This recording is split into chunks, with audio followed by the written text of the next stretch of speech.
Assalamualaikum warahmatullahi wabarakatuh. Perkenalkan, nama saya Ramadhani. Saya Desi Ramadhani. Saya Nur Hikmah. Pada video kali ini kami akan menjelaskan tentang materi Glory of the Rest to the President of the Unitary State of the Republic of Indonesia, atau mewaspadai ancaman terhadap kedudukan negara Republik Indonesia.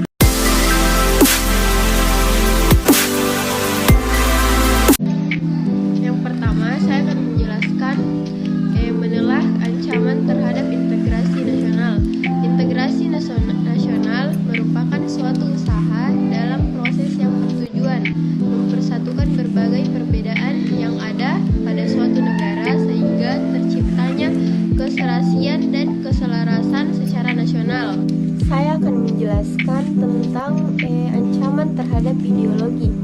Ancaman di bidang ideologi merupakan suatu ancaman yang dinilai memiliki suatu kemampuan yang dapat membahayakan pola pikir dari masyarakat Indonesia, sehingga dapat mengancam dasar falsafah negara Indonesia, yaitu Pancasila.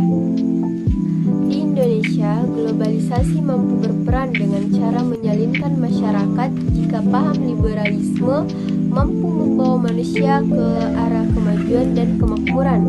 Hal tersebut dapat mempengaruhi pola pikir atau sudut pandang masyarakat. Adapun contoh ancaman ideologi yang berasal dari dalam negeri.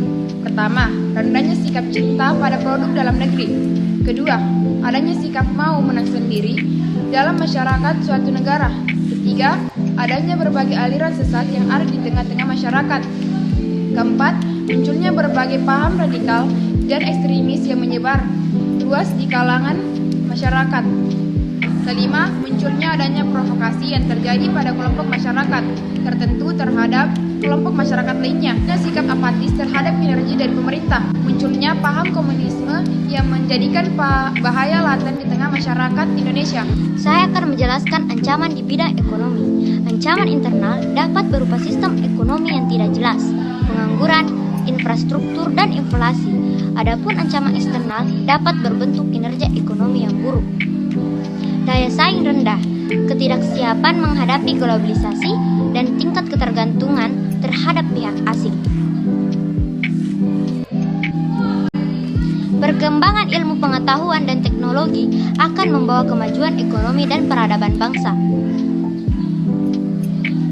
Adapun ancaman kedaulatan Indonesia dalam bidang ekonomi diantaranya sebagai berikut.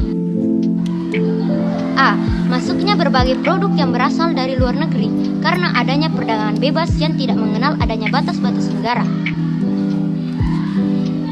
B. Mulai dikuasainya perekonomian dalam negeri oleh pihak asing. Hal tersebut dikarenakan makin mudahnya orang asing untuk menanamkan modalnya di negara Indonesia. C. Munculnya persaingan bebas yang akan berdampak pelaku ekonomi yang kalah dan menang. D. Melemahnya perekonomian rakyat dengan adanya subsidi yang berkurang, sulitnya koperasi untuk berkembang, dan berkurangnya penyerapan tenaga kerja. E. Meredupnya pertumbuhan ekonomi jangka panjang. Hal tersebut juga akan berdampak tidak stabilnya pertumbuhan ekonomi. Sekian video pembelajaran kami. Jika ada kesalahan mohon dibicarakan baik-baik. Jangan pergi mencari yang lebih baik. Wassalamualaikum warahmatullahi wabarakatuh.